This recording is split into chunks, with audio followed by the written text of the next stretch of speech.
그래서 여러분들 지난 시간 유인물을 보시면 되겠는데요. 13페이지 되겠네요. 지난 시간 저희가 성육신이라는 것을 다루면서 이제 동정녀 마리아에게 탄생하신 그 부분을 얘기하다가 못했습니다. 어떤 학자는 얘기합니다. 예수 그리스도 하나님께서 이 땅에 인간으로 오신 것, 그 성육신, 그 믿음, 그 신앙, 그것은 우리가 받아들이겠는데 굳이 동정녀 탄생 교리가 필요하느냐? 그래서 동정녀에게서, 그러니까 남자를 알지 못하는 처녀에게서 난 이 부분은 왠지 꺼림직하다. 그래서 이것을 의심하거나 비판하는 여러 가지 설들이 있습니다. 그 중에 오늘 한두 가지 말씀을 드리는데 그 중에 대표적인 게 이제 로마 군인 판테라의 아들이다. 이런 설이 있다는 거죠. 그걸 좀 설명을 드리면요. 그러니까 그 당시에 켈수스라는 학자가 있었답니다. 켈수스라는 신학자인데 이 사람은 정통 신학자는 아니고 이제 이단 신학자인 것이죠. 근데 예수는 그 아버지가 사실 있었다. 근데 그 아버지가 누구냐면 로마 군인인 판테라이다. 그럼 어디서 그 근거를 따오느냐? 저희가 성경 마태복음 1장 23절에 보시면 처녀가 잉태하여 아들을 낳으리니 라는 성경 말씀이 있습니다. 근데 그때 이 처녀는 파르테노스라는 헬라어를 사용한답니다. 근데 이 파르테노스의 가운데에 있는 스펠링을 R과 N을 순서만 바꾸면 판테라가 되는데 이 판테라는 뭘 지칭하냐면 표범을 지칭한답니다. 그리고 그 당시에 로마 군인을 표범 같다. 그래서 이것은 하나의 꼭 암호문 같은 것인데 결국 예수 그리스도의 아버지는 표범과 같은 로마 군인이다. 그래서 예수에게는 사실 아버지가 있다. 그 아버지는 로마 군인이다. 이렇게 켈수스라는 사람이 그렇게 주장을 한 것이죠. 그래서 그 얘기들이 상당히 그 당시에 유행을 했는데 문제는 이미 그때 오리겐이라는 초대 교부가 그 켈수스의 그런 말도 안 되는 것을 반박했다는 것이죠.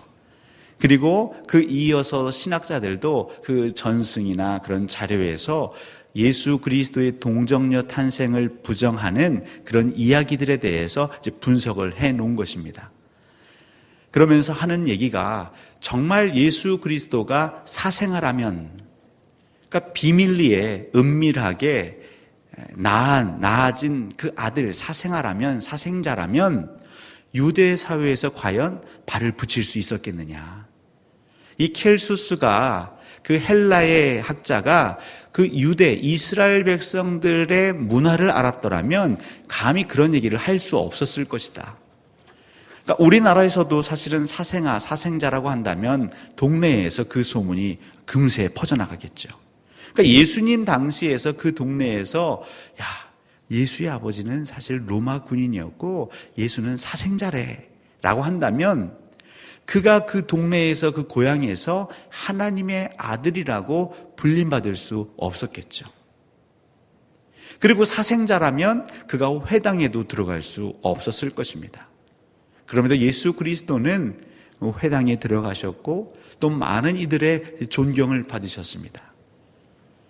그러니까 뭘 얘기하냐면 동정녀 탄생이라는 것을 믿고 싶지 않으니까, 그리고 내 이성으로 논리로 납득이 되지 않으니까 억지로 끼워 맞추려고 하는 한 시도가 오래전부터 있었는데 그것이 끊이지 않고 지금도 이어지고 있다는 것을 좀 말씀드리고 싶었던 것입니다. 또한 이 동정녀 탄생이라는 것들이 그 당시 그리스, 헬라 신화, 그리스 신화에서 그런 얘기들이, 비슷한 얘기들이 있죠. 신과 신이 만나서 또 다른 신을 낳고 또 신이 인간과 사랑을 나눠서 어떤 인물이 나오고, 그러니까 그런 신화의 영향을 받아서 정말 이것은 있는 얘기가 아닌데 이 성경도 그런 이방 신화의 영향 때문에 이 동정녀 얘기가 나온 것이다. 아니면 영웅, 우리나라에서도 건국신화 같은 데 보면은 인간인데 보통 엄마 아빠 사이에서 나오는 게 아니라 특별한 탄생을 얘기하는 신화들이 있죠. 건국 설화들이 있죠.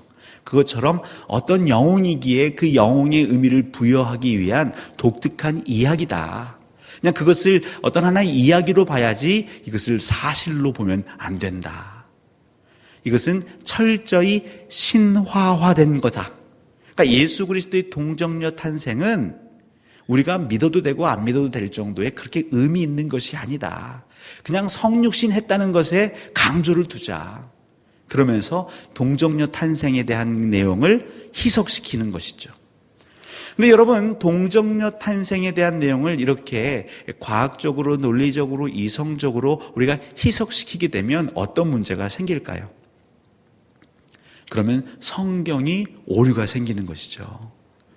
그렇게 성경에 우리가 납득할 수 없는 부분은 그냥 신화다. 이것을 오래된 사람들이 그냥 신앙심을 투철하게 하기 위해서 만들어낸, 지어낸 이야기라고 해석하기 시작하면요, 처음은 작게 시작하지만 마치 그 누룩이 커져서 퍼지는 것처럼 점점 성경을 이것 빼고 저것 빼면 남는 게 없죠. 그러니까 우리가 예수 믿는 사람들은 성경에 대해서 양보할 게 있고 양보하지 말아야 할 게 있는데, 이런 부분들은 철저히 양보할 수 없는 것이죠. 이 성육신에 대해서 그래서 전반적으로 저희 개혁교회 모든 학자들 또 신자들은 믿지만 여전히 지금도 이것을 부인하는 사람들이 있습니다. 비판하는 사람들이 있습니다. 그러니까 그들의 근거는 뭐냐면, 정말 예수 그리스도가 동정녀에서 나셨다면 왜 사복음서에서 이 부분들을 다 다루지 않느냐.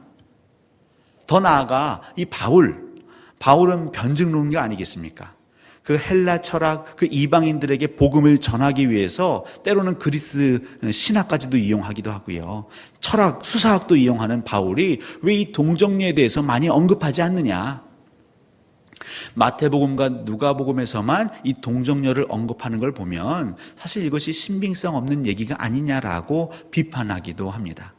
하지만 저희는 성경에 한 번만 언급돼도 하나님의 이야기인데 그것이 두 번 언급된 것이죠. 마태복음과 누가복음. 우리가 알고 있습니다. 반복은 하나님의 강조다. 그리고 그 내용이 이미 다 다른 성경 안에 녹아져 있다는 것을 우리는 믿고 있습니다. 나중에 또 이사야서도 살피겠지만 예언의 성취이기 때문에 그것을 마태복음과 누가복음 두 번에서 언급하면 이미 그것으로도 충분하다. 그러니까 어떤 사람은 복음서에 두 번밖에 안 나왔기 때문에 이건 믿을 수 없다라고 하고, 우리는 두 번이나 기록되어 있기 때문에 이건 확실한 진리라고 말하는 것이죠. 참 인생이 그런 것 같습니다. 어떤 사람은 이 물을 보고요, 한 3분의 2 정도나 남아있네 라고 하지만 어떤 사람은 3분의 2밖에 없네 라고 얘기할 수 있겠죠. 이 관점의 차이인 것이죠. 제가 주일 오후 때 말씀드렸지만 이 부정적인 사고, 단정하고 가능성을 배제하고 반대하는 태도들, 그리고 그 문제에만 집중하고 집착하는 태도들. 그러니까 우리 믿음 생활, 신앙 생활함에 있어서 혹여 우리 주변에 누군가 이렇게 우리 믿음을 흐트러 놓으려고 할 때 우리는 정신을 바짝 차려야겠죠. 또 한 가지는요, 동정녀에서 탄생한다라는 걸 그럼 인정하자고 치자. 100번 양보해서 처녀에게서 아들이 나왔다. 그러면 그 아들, 그 인간은 참 인간이냐? 우리가 고백할 때 예수 그리스도는 참 하나님이면서 참 인간이다라고 고백하는데, 아버지가 없고 어머니에게서만 난 인간이 참 인간이냐? 그건 완전한 인간이 아니지 않느냐라고 논리적으로 반박하는 거죠. 또 우리의 선배 신학자들은 여기에 대해서 아주 명쾌하게도 쉽게 답변을 줍니다. 여러분, 아담에게는 아버지가 있습니까? 하와에게는요. 아담과 하와는 그 태생이요, 똑같습니다. 아버지 어머니의 만남에서 나오지 않았죠. 하지만 성경에서는 그 아담을 참 인간으로 보고 있습니다. 그렇기 때문에 동정녀에게서 난 것도 분명한 인간성을 지니고 있다. 그렇게 얘기할 수 있겠고요. 세 번째는 아까 말씀드린 것처럼 그 헬라 문화권, 이방 문화권에서 나온 그런 유사한 이야기들의 영향을 받은 것 아니냐.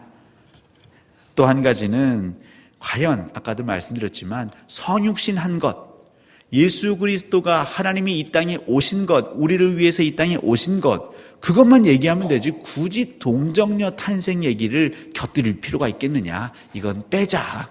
그러니까 타협하는 것이죠. 그런데 여기에 대해서 이제 신정통주의 신학자인 칼 바르트는 어떻게 얘기하고 있냐면 제가 한번 읽어드리겠습니다. 성령에 의하여 예수 그리스도가 잉태되었고 처녀 마리아로부터 탄생했다는 진리는 그의 역사적 현현에 있어서 예수 그리스도가 이 땅에 우리가 경험할 수 있도록 나타난 그 현현에 있어서 참 하나님의 참 성육신을 지시해 준다.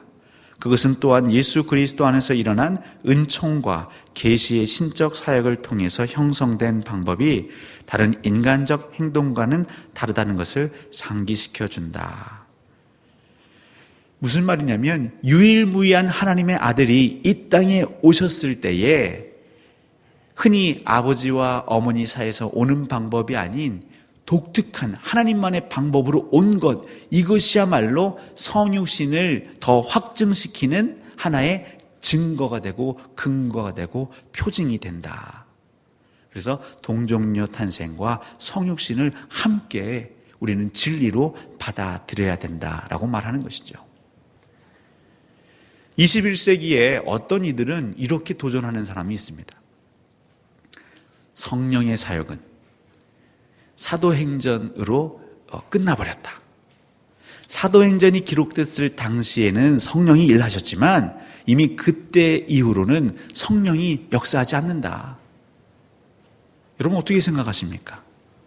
그래서 지금은 그냥 말씀, 예수 그리스도로 우리가 믿음 생활하는 것이지 성령을 구하고 성령의 은혜를 구하고 은사를 구하는 것, 이것은 잘못된 것이다 라고 얘기하는 이들이 있습니다. 물론 그렇게 생각할 수 있는 건 그들의 자유이지만 자꾸 나의 사고방식과 내 경험으로 성경을 분석하다 보면 그런 궤변을 낳게 되는 것이죠. 내가 취사 선택하고 싶은 거죠. 성부는 믿고 싶고 성자나 성령은 부인하고 싶고, 아니면 예수 그리스도는 믿고 싶지만 성령은 인정하고 싶지 않고, 신앙생활을 할 때 말씀을 보고 말씀을 묵상하고 말씀대로 순종할 때에 이 부분은 내가 순종하고 싶은데 이것은 여전히 순종하고 싶지 않고, 하나님께서는 우리 믿는 자들이 그 모든 진리 앞에 순종하기를 바라십니다. 우리가 취사 선택할 수 있는 권한이 없는 것이죠. 그것은 우리가 주인을 영접하는 바른 태도는 아닐 것입니다. 우리는 종이라고 말하고 하나님의 정말 그 백성이라고 말하고 우리가 하나님 나라의 군대 용사라고 말하는데, 때로는 우리가 지휘관인 양, 내가 주인인 양 행사할 때가 너무나 많은 것이죠. 한번 믿기로 결단하셨다면 여러분 그냥 처음부터 끝까지 다 믿어보십시오. 바로 그때 우리가 정말 경험하지 못했던 커다란 신비를, 그 하나님의 영광을 말로 표현할 수 없는 그 풍성한 은혜를 맛볼 수 있는 것이죠. 예수 믿으면서 제일 불행한 건 무엇이냐면 하나님의 권능을 체험하지 못할 때입니다. 하나님의 은혜를 내 심령 가운데에 차곡차곡 쌓아서 넘치도록 그것을 경험해보고 하나님의 말씀에 그 포도송이보다 단 그 말씀을 맛보아보고 해야 되는데, 그것이 없다면 사실 매일매일의 신앙생활이 어려울 수 있겠죠. 물론 오해는 하지 마십시오. 그러면 체험이 없는, 경험이 없는 신앙은 무의미한가? 그렇지 않죠. 하지만 우리가 진실로 우리의 힘을 다하여 마음을 다하여 생명을 다하여 호흡을 다하여 하나님을 믿고자 한다면 하나님이 영광을 보여주신다는 겁니다. 이 동정녀 탄생의 성육신의 교리가, 이 진리가 우리 안에서 살아 움직인다는 것이죠. 처녀에게서 아들을 잉태케 하셨던 하나님이 무엇을 못하시겠습니까? 말씀으로 이 온 지구를, 우주 만물을 지으신 하나님께서 무언들 못하시겠습니까? 다 하실 수 있는 것이죠. 그러면 그 전지전능한 하나님을 믿고 그 하나님이 우리의 아빠, 아버지 되신다면 우리 자녀된 우리 아들들은, 우리 딸들은 무슨 근심, 염려가 있겠습니까? 성령 하나님께서 은혜 주셔서 우리의 사도신경, 우리의 신앙 고백을 전적으로 우리가 믿는 은혜가 여러분 안에 가득 차고 넘치기를 간절히 축원합니다. 특별히 이제 예수 그리스도에 대한 걸 교리 조직신학에서는 기독론이라고 합니다. 근데 이 기독론에 있어서 예수 그리스도를 설명할 때 크게 더 많기도 하지만 세 가지로 설명하는데요. 그것이 하나는 양자론이고 또 하나는 성육신설이고 마지막에 하나가 이제 가연설입니다. 그러니까 양자론은 지난번에도 말씀드렸지만 예수 그리스도가 정말 경건한 자로 말씀 가운데 살아가고 기도 가운데에 전념했더니 하나님이 그를 부활케 하셨고 그 부활 후에 그를 하나님의 아들 삼으셨다.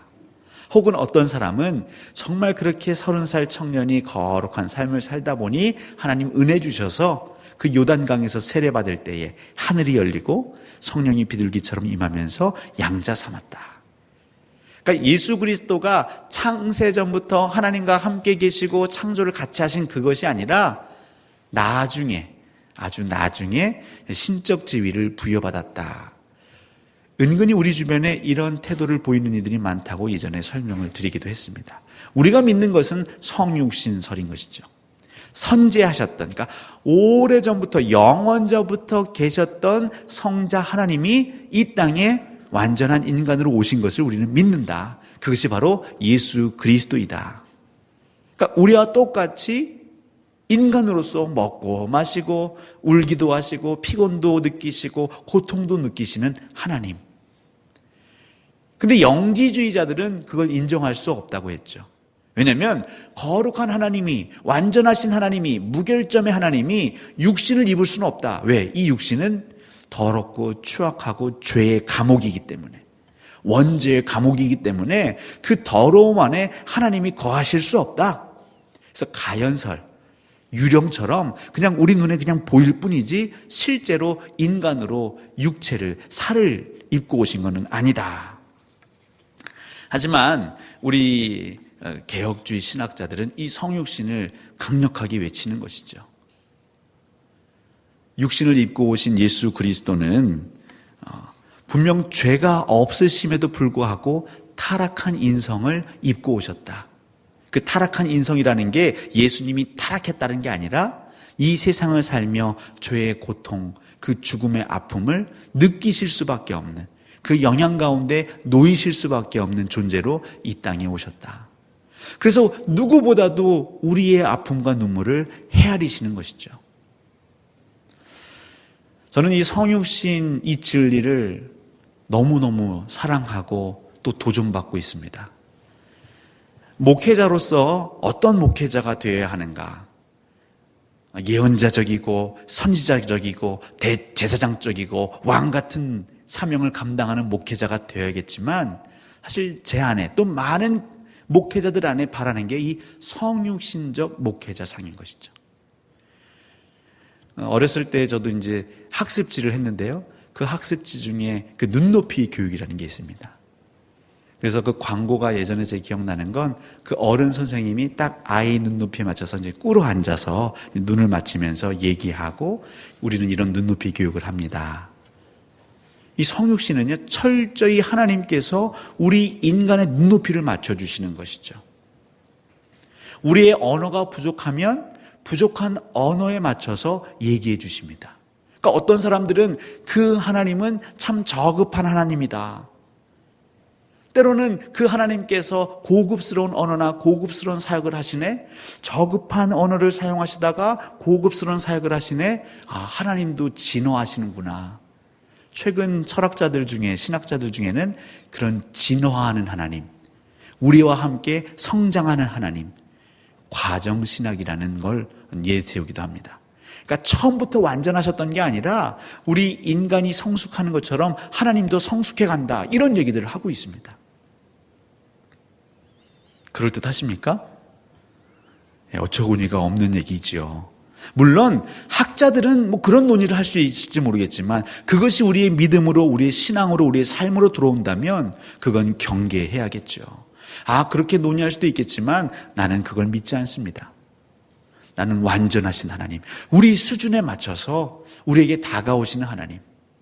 그러면 우리 그리스도인들 역시 예수 그리스도를 본받는 것 아니겠어요?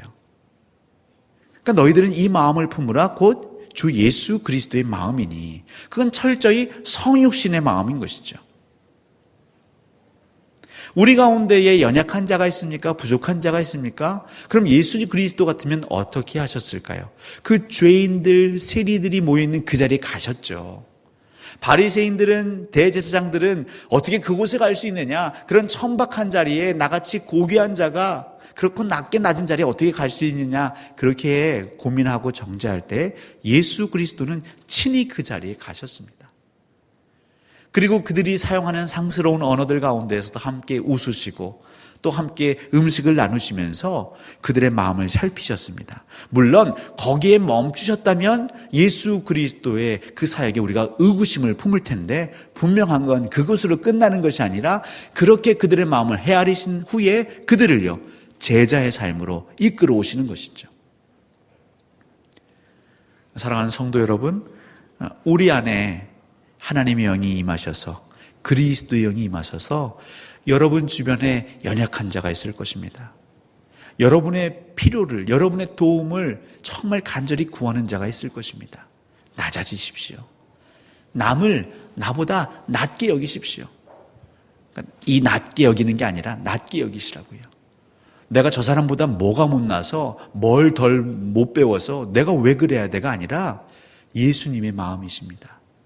분명한 것은 우리가 성육신함으로 그에게 다가갈 때에 시간은 걸릴지 모르겠지만 그 심령에 하나님의 감동이 있습니다. 그렇게 그리스도인들이 살아갈 때에 이 나라, 이 땅, 우리의 가정과 일터는 하나님의 나라가 되는 것이죠. 이제 그걸 우리는 섬김이라고 하는 거 아니겠습니까? 이 이사야 7장 14절 말씀인데요. 여러분 교재에도 있죠. 한번 같이 한번 읽어보실까요? 시작.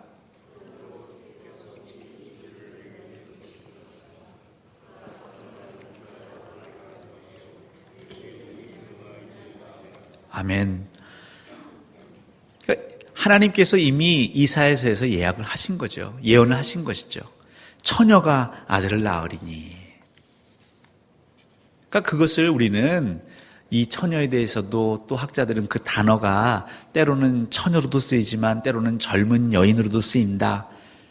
그 논쟁하는 시간에 이것을 믿으면 새로운 세상이 열리는데, 그러니까 의심하고자 하는 자, 믿지 않으려고 하는 자, 단정하려고 하는 자, 반대하려는 자는요 자꾸 이것을 삐딱하게 볼 수밖에 없는 것이죠. 우리가 구할 것은 은혜입니다. 하나님, 믿을 수 있는 마음을 주십시오. 우리 믿는 자에게 그 은혜가 있어야 삶의 그리스도인의 권능이 생기는 것이겠죠. 자, 오늘은 이제 다시 유인물 세 번째입니다. 성자 하나님 세 번째 유인물인데요. 본디오 빌라도에게 고난을 받아 십자가에 못 박혀 죽으시고, 그리고 죽은 자 가운데서 다시 살아나셨으며 전능하신 아버지 하나님 우편에 앉아 계시다가, 이 내용을 좀 빨리 진행하도록 하겠습니다. 특별히 왜 사도신경에 굳이 본디오 빌라도라는 것을 언급하셨을까? 여러 가지가 있겠지만 특별히 이 사도신경의 내용이 그냥 예수를 믿는 하나의 광신도 집단의 어떠한 신조가 아니라 이것은 철저히 역사적인 근거와 기록을 갖고 있는 내용이라는 것을 반증할 수 있는 단서를 성령께서는 남겨놓으신 것이죠. 그러니까 이 빌라도, 본디오 빌라도는 실존 인물이고 여기에 대한 기록도 있어서 우리는 이 당시에 그리스도인들의 삶을 유추할 수 있는 것이죠. 특별히 그 유대 역사학자 중에 요세푸스라는 사람이 있는데요. 이 요세푸스가 이 빌라도를 설명할 때에 이는 유대의 5번째 총독이었고 유대 땅을 한 10년 정도 다스렸다. 이렇게 기록하고 있습니다. 그러면서 이 빌라도에 대해서는 한 3가지 정도의 사건을 이제 기록해 놨다고 합니다. 그러니까 이 빌라도가 실존 인물이라는 것을 이제 기록해 놨다는 것이죠. 그래서 황제의 초상이 그려진 군기를 예루살렘 성 안으로 들여온 사건. 그러니까 이 빌라도가, 이 유대 총독이 그 황제의 얼굴이 그려진 군기를 가져온 때에 유대인들이 그것을 인정하지 않은 것이죠. 왜냐하면 그건 우상이니까요. 그러니까 우상 숭배이기 때문에 그때 소요가 일어났던 사건들을 기록하면서 빌라도를 언급하고 있고요. 또 하나는 이 수로 공사, 이 물길 공사를 함에 있어서 이 성전 헌금을 이용했던 사건이 있었다고 합니다. 그래서 많은 유대인들, 수많은 유대인들이 빌라도를 찾아가서 항의하고 이 부분에 대해서 문제를 제기했던, 근데 이것을 총독이 수용한 것이 아니라 이제 폭력으로 진압했다는 내용들이 유세푸스에 의하면 기록되어 있다는 것이죠. 더 나아가서 이제 무고한 자를 죽인 사건이 있었답니다. 결국 이것이 계기가 되어서 빌라도는 그 총독직을 그만두고 떠났다고 하는데요. 이 본디오 빌라도를 기록함으로 인해서 우리는 무엇을 알 수 있냐면 이 사도신경의 내용은 진짜다. 예수 그리스도가 못 박히신 것, 그리고 그 부활하신 내용은 역사적으로도 진리다라는 것을 우리는 알 수 있다는 것이죠. 이 역사라는 게 이제 많은 사람들은 다양한 해석을 내놓습니다. 어떤 사람들은 있는 그대로 모든 것을 다 기록할 수 없다. 왜냐하면 옛날에 글을 아는 사람은 결국 배운 사람이고 학식 있는 사람이고 먹고 살 어느 정도 형편이 있으니까 글을 알고 기록하지 않았겠느냐. 하루하루 먹고 살기 힘든 사람이 무슨 글을 배우고 기록할 수 있겠느냐. 그거부터 시작해서 힘 있는 자만의 역사만 기록되었을 것이다. 그래서 예전에 보시면 그 왕권이 바뀌면 예전의 기록물들을, 또 제국이 어떤 나라를 지배하면 그 전에 많은 기록이나 그런 유산들을 불태우거나 없애버리죠. 흔적을 지워버리는 것이죠.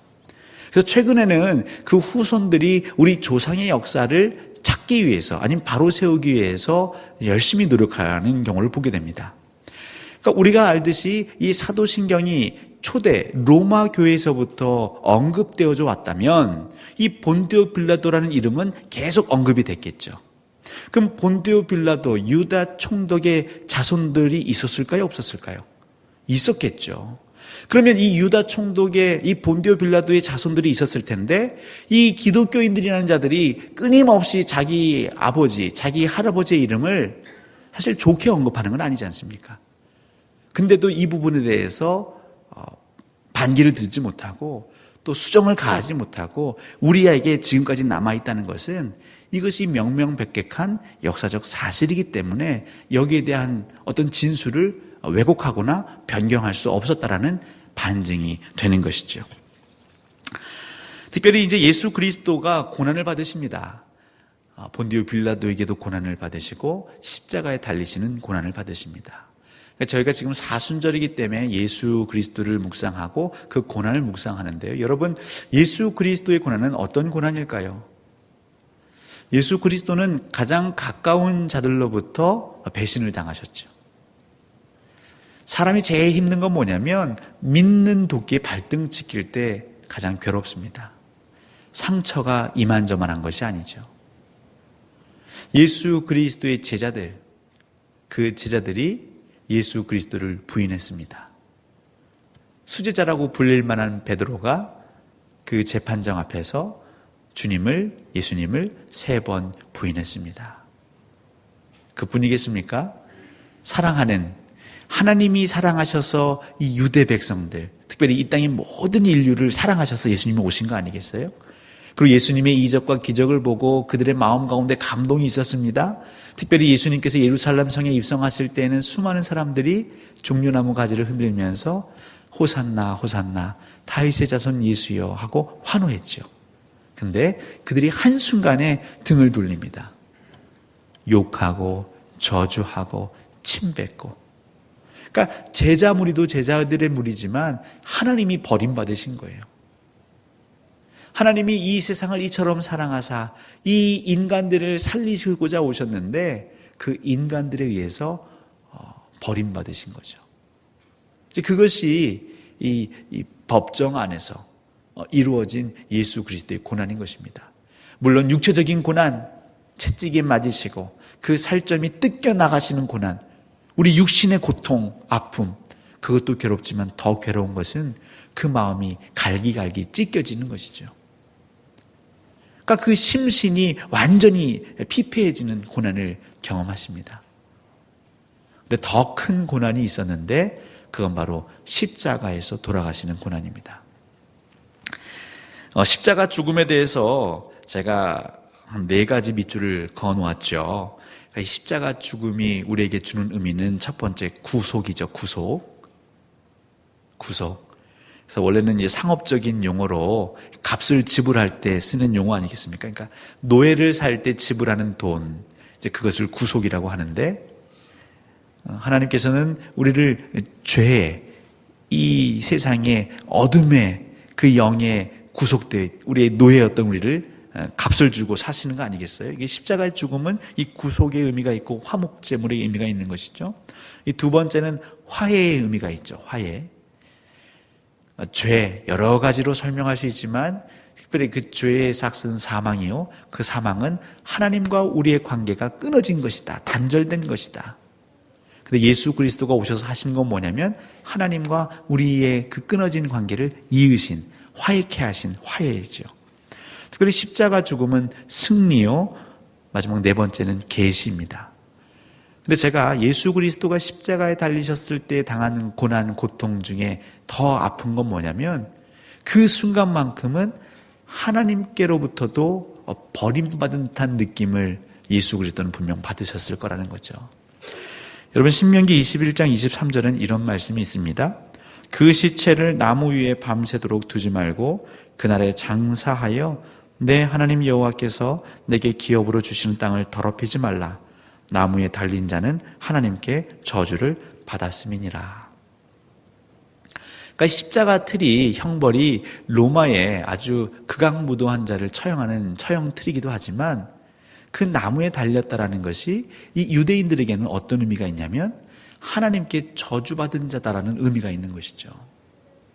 그러니까 저주라는 것은 그 하나님의 은혜 가운데 외면되어 있는 상태, 하나님의 말씀이 없는 상태, 하나님의 임재가 없는 상태, 하나님께서 그 얼굴을 돌리신 상태가 저주인데 마치 그 십자가에 달리시는 그 순간만큼은 그토록 예수 그리스도가 이 땅에 오셔서 한순간도 하나님과의 관계가 끊어진 적이 없는데 이 순간만큼은 완전한 암흑, 어둠, 하나님과의 관계가 끝나는 그 찰나를 경험한 것이죠.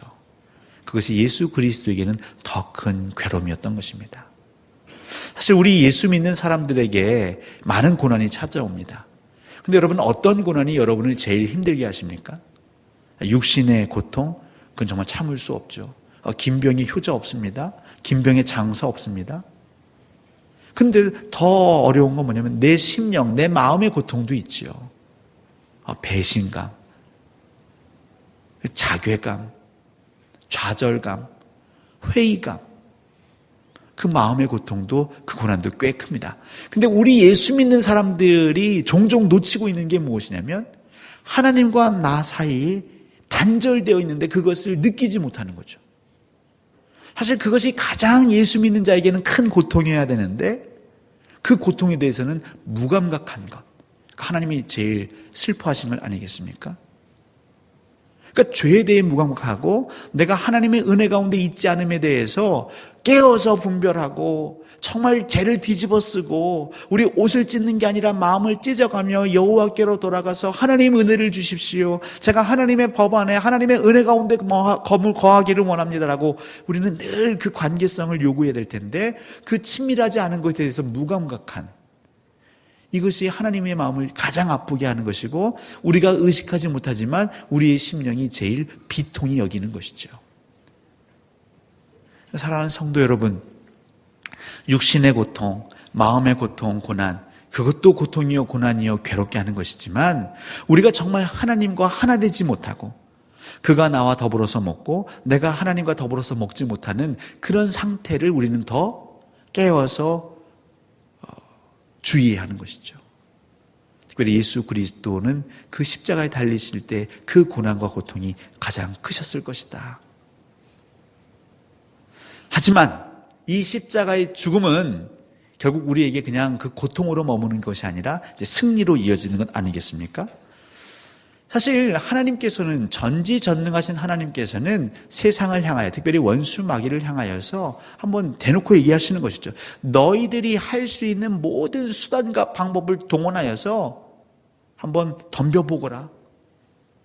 그래서 그들은요, 말도 안 되는 억지와 궤변과 거짓 증인들을 세워서 유언비어를 퍼뜨려 가면서 또 그 사람들의 다수를 모아가면서 결국 예수 그리스도를 죄인으로 만들죠. 그리고 용서받을 수 없는 저주받은 자라는 그 율법의 굴레를 씌워서 십자가에 못 박습니다. 그리고 그들이 승리한 줄 알았죠. 그리고 그 승리에 한참 도취되어 있을 그 3일째 되는 날 하나님은 부활케 하십니다. 결국 십자가는 고난이요 고통이지만 우리에게는 승리로 다가오는 것 아니겠습니까? 이것이 이제 마지막 죽은 자 가운데서 다시 살아나셨으며 이 부활인 것이죠. 우리 그리스도인들에게 하는 많은 교리 중에 특별히 이 부활 신앙이 없다면 이제 곧 부활절이 다가오는 것 아니겠습니까? 예전에 저희가 절기를 함에 있어서도 이 부활절에 대해서 언급한 적이 있는데요. 이 부활 신앙이 결국 우리 그리스도인들에게는 중추적인 것이고 우리 신앙의 원동력이 되는 것이죠. 이 부활 신앙이 있기 때문에 우리는 이 세상에서 죽는 것이, 내 목숨과 내 것을 내어놓는 것이 어렵지 않습니다.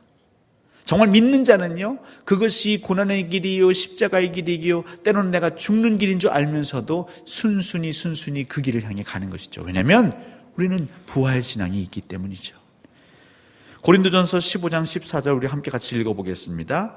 그리스도께서 만일 다시 살아나지 못하셨으면 우리가 전하는 것도 헛것이요 또 너희 믿음도 헛것이며. 굉장히 바울이 도전적으로 얘기하고 있는 것이죠. 예수 그리스도가 다시 살아나지 못하셨다면, 더 나아가 그리스도를 마음으로 믿는 자, 나는 부활이요 생명이니 물은 나를 믿는 자는 죽어도 살겠고 살아서 나를 믿는 자는 영원히 죽지 아니하리라. 이 부활 신앙, 이것이 없다면 우리가 전파하는 것, 이것도 헛것이고 지금 우리가 믿는다라고 말하는 것, 이것도 말짱 다 헛것일 것이다. 이렇게 강조한 것은 이 부활은 참이요 진리요 우리에게 정말 말로 할 수 없는 권능과 능력을 주는 키가 되는 것이죠. 열쇠가 되는 것이죠. 결국 우리의 신앙 가운데 슬럼프가 올 때에 우리는 무엇을 해야겠습니까? 먼저 십자가를 보는 것이죠. 왜 저 십자가는 우리 앞에 놓여 있는가? 예수 그리스도는 이 땅에 왜 오셨는가? 특별히 왜 죄 없으신 그 예수 그리스도 성자 하나님은 그 십자가에 달리셨는가? 하지만 부활케 하신 하나님을, 그 권능을 묵상할 때에 이제 우리는 식어져 있던 우리의 열정과 우리 믿음을 다시 되돌이킬 수가 있는 것이죠. 여러분, 십자가를 묵상하십시오. 그 영광, 그 하나님의 권능을 항상 되뇌이십시오. 이것이 없으면 헛것이랍니다. 이제 부활에 대한 의심들, 이 내용들은 그냥 기절, 그러니까 예수님이 완전 죽으신 게 아니라 그냥 잠시 혼절했던 거다. 그러다 나중에 기력을 찾고 사람들이 이렇게 도와줘서 살아난 거다. 그래서 빈 무덤 얘기가 있다라고 지어낸 거고요. 또 납치 이론, 이건 뭐냐면 예수님의 시체를 누군가 의도적으로 훔쳐간 것이다. 이제 그 비슷한 얘기가 이제 마태복음 28장 11절부터 13절에 있죠. 경비병들이 왔더니 무덤이 비어 있습니다. 그래서 이 내용들을 상부에 보고했더니 그들이 어떻게 합니까? 이들에게 돈을 주어서 이제 거짓 사실을 유포케 하죠. 예수를 따르는 무리들이 이 시체를 훔쳐갔다라고 얘기를 하거라. 이건 자기들이 지어낸 것이지 예수의 제자들이나 예수를 따르는 무리들이 그 시체를 훔쳐간 건 아니죠. 왜냐하면 예수님은 부활하셨으니까요. 혹은 환각이론 이런 게 있는데, 아까 예수 그리스도에 대해서도, 그 동정녀에 대해서도 비판하는 다양한 설이 있다고 말씀드렸죠. 이 부활에 대해서도 비판하는 이런 설들이 여전한 것이죠. 그러니까 믿지 않으려고 하는 사람들은 핑계를 대서라도 믿지 않으려고 발악을 하는 것입니다. 그러니까 여러분들 그들의 얘기가 혹 그럴 듯 들릴지 모르겠지만, 믿음의 우리의 진리에 있어서는 귀를 닫으셔야 됩니다. 그러니까 그들과 대화하기 시작하다 보면 우리의 마음이 현혹될 수 있는 것이죠. 그래서 좀 이상한 내용을 한다 그러면 여기서 얘기를 그만하겠습니다. 저는 저의 믿음, 저의 신앙을, 그냥 그들은 신앙을 고백하시는 거예요. 당신이 뭐라고 해도 저는 동정녀에서 나신 예수 그리스도를 저는 믿습니다. 3일 만에 부활하신 예수 그리스도를 저는 믿습니다. 그러니까 왜 그럴까요? 라고 할 때 그 질문에 답하시기보다는 여러분의 신앙을 고백하는 그 현명함으로 대처하셨으면 좋겠습니다.